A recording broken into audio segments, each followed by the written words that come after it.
I dag står vi på en frostklar eftermiddag i det storkøbenhavnske område på sådan en rigtig bedsteborgervej. En rigtig fin lille klassisk villavej. Og jeg skal ind og besøge en mand herinde, der ved noget om biler og har nogle lækre biler og elsker biler. Lad os se, hvem det er. Det drejer sig om stand-up personlighed, funny man og skuespiller Thomas Hartmann. Hej Mads. Fortæl, hvad det er for en bil, der holder dig vågen om natten. Jamen altså, lige i øjeblikket har jeg faktisk 7 biler. Men mit hjerte, det banker jo for Mazda RX-7. Mazda RX-7? Ja, lige præcis.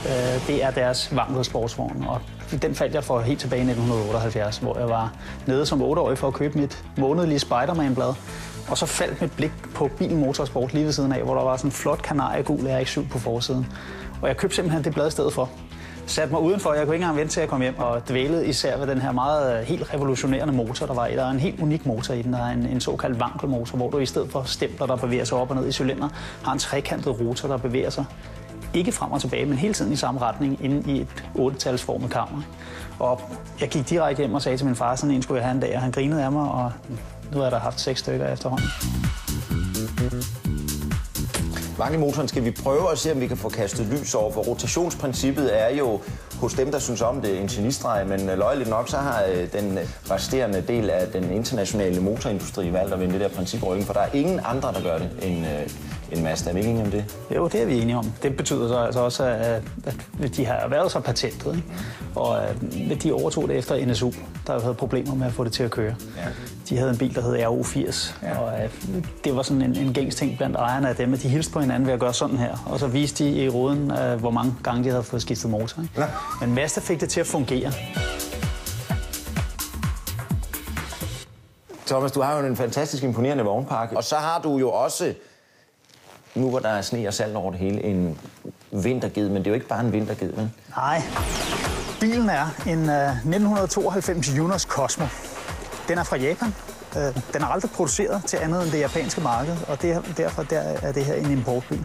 Det er Mazda, der laver dem, lige så vel som Nissan har Infiniti og Toyota har Lexus, så har de sådan en luksusdivision. Og det er det, der er det helt specielle ved den. Den er jo sjov at se på. Det er jo et af de tegn på, at du har en underholdende bil. Det er, hvis du nogle gange sidder inde i den og kigger dig omkring og smiler eller decideret griner, eller du parkerer den, og sådan lige 4-5 meter væk føler trang til at stoppe op og vende. Ja, og jeg tænker, er det virkelig mig? Ja. Og det er jo en af de ting, jeg elsker ved den her. Det er, at der er 2 af dem i Danmark, og der er ikke nogen, der aner, hvad fanden det er. Selv folk, der ellers er bilkyndige.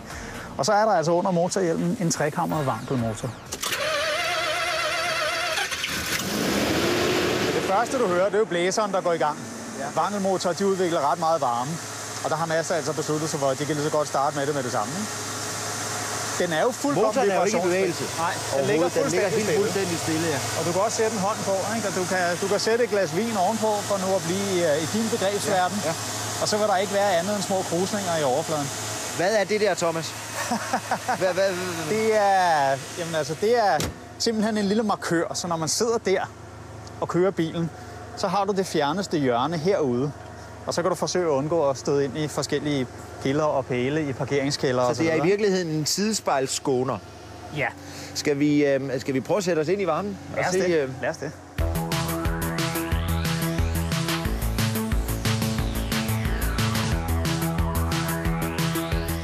Hvis du skulle bede mig om at beskrive den her bil, så vil jeg sige, at der har siddet en filmdesigner i 1988 og er blevet bedt om at komme med et bud på, hvordan biler så ud i 2010 og har taget gruelig fejl. Og den ligner noget fra Splinter Company. Og den får mig til at grine. Jeg sidder og kigger rundt, og så tænker jeg, det er det her, man tænker på, når man bruger ordet corny. Det kan simpelthen ikke siges på andre måder. Så skal du lige have lov at mærke, hvordan den trækker. Det er super. Nå. Okay, men der kommer så også til akustikken. Der kunne man tydeligt høre et andet lydtapet, ikke? Ja. Og en imponerende acceleration.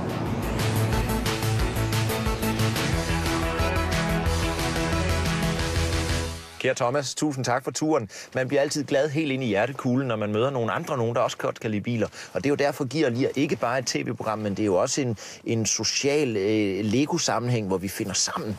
Fordi hvis man er sammen med nogen, der ikke interesserer sig for biler, så kommer man meget hurtigt til at fremstå som en botnakke. Og derfor skal man spejle sig i andre, der har den samme interesse. Du er en fed fyr. Tusind tak. Tak fordi jeg måtte være med. Det var sgu så lidt.